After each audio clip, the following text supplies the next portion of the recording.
Yes bulletin లో breaking చూస్తున్నాం. అమరావతి ప్రాంతంలో రాజధాని పనులు పునః ప్రారంభమయ్యాయి. రాజధాని రోడ్లన్నీ కూడా 100 నుంచి 150 జేసీబీలతో రోడ్లను శుభ్రం చేయిస్తున్నారు.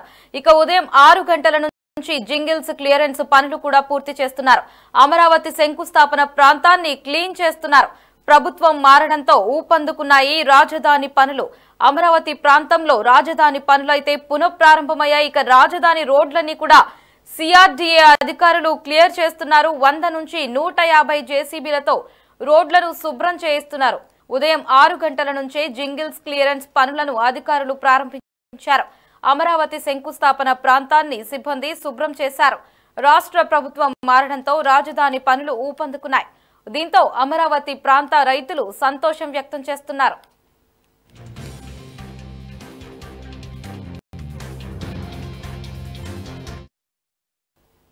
ఇక దీనికి సంబంధించి మరింత సమాచారాన్ని ప్రమోద్ ఫోన్ లో అందిస్తారు. ప్రమోద్, చెప్పండి, ప్రస్తుతం రాజధాని ఏరియాలో పనులు ఎలా జరుగుతున్నాయి?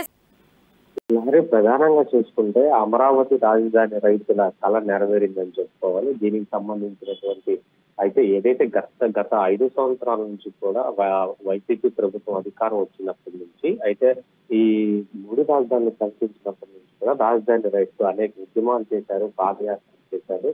అయితే దీక్షలు అయితే ఏర్పాటు చేస్తున్నారు. ఆ రాజధాని ప్రాంతంలో ఏవైతే గ్రామాలు ఉన్నాయో ఆ గ్రామాలకు సంబంధించిన ప్రతి ఒక్క ఊళ్ళో కూడా ఆ రైతులు దీక్షలు చేపట్టడం జరిగింది. అయితే వాళ్ళ ఇప్పుడు ఏదైతే కూటమి అధికారంలో రావడానికి ప్రధాన కారణం కూడా ఈ యొక్క రాజధాని అనేది చెప్పుకోవాలి.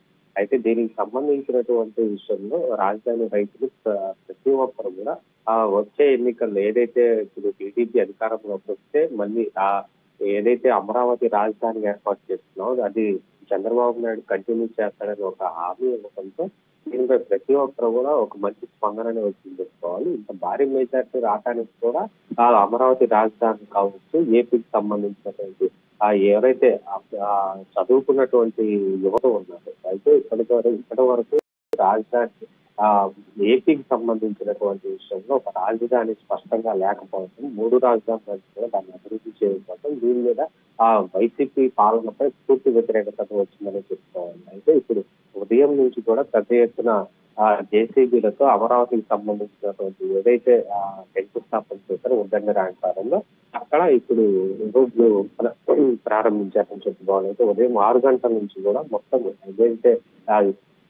పొలాలు ఏరే ప్రాంతాలు కాబట్టి పిచ్చి చెట్లు అవన్నీ ఉంటాయి కాబట్టి ఆ పిచ్చి చెట్లను మొత్తం కూడా తొలగిస్తా ఉన్నారు. అయితే పూర్తిగా ఈ యొక్క స్థలాన్ని సిఆర్డీఏ పరిధిలో ఉంటుంది. ఈ సిఆర్డీఏ పరిధికి సంబంధించినటువంటి అధికారులు ఇప్పటికే అప్రమత్తమయ్యి అన్ని సంబంధించినటువంటి ఆ వర్క్స్ కూడా స్టార్ట్ చేశారని చెప్పుకోవాలి. అయితే ప్రధానంగా చూసుకుంటే ఇక్కడ రియల్ ఎస్టేట్ ఏదైతే రాజధాని ప్రాంతంలో రియల్ ఎస్టేట్ కి సంబంధించి ఇప్పుడే పుంజుకుందనే చెప్పుకోవాలి. మొన్న గడిచిన 5 సంవత్సరాలు రియల్ ఎస్టేట్ పూర్తిగా డేలా పడిపోయిందని చెప్పుకోవాలి. అయితే ఎవరైతే అక్కడ స్థలాలు కొనుగోలు చేశారో దానికి సంబంధించినటువంటి ఒకప్పుడు రేటుకి ఇప్పుడు రేటుకి చాలా వ్యత్యాసం ఉండటంతో వాళ్ళు కొంతమంది నష్టపోయి కూడా అమ్ముకున్న పరిస్థితి అయితే ఉంది. అయితే ఇప్పుడు రాజధాని ప్రాంతం మళ్ళీ ప్రకటించడంతో ఈ రియల్ ఎస్టేట్ కి సంబంధించినటువంటి ప్రతి ఒక్కరు కూడా రాజధానిలో భూమిని కొనుగోలు చేయాలనే ఆసక్తితో ఉన్న ప్రతి ఒక్కరు కూడా ఇది ఒక మంచి పరిణామం అని చెప్పుకోవాలి. Thanks for the updates.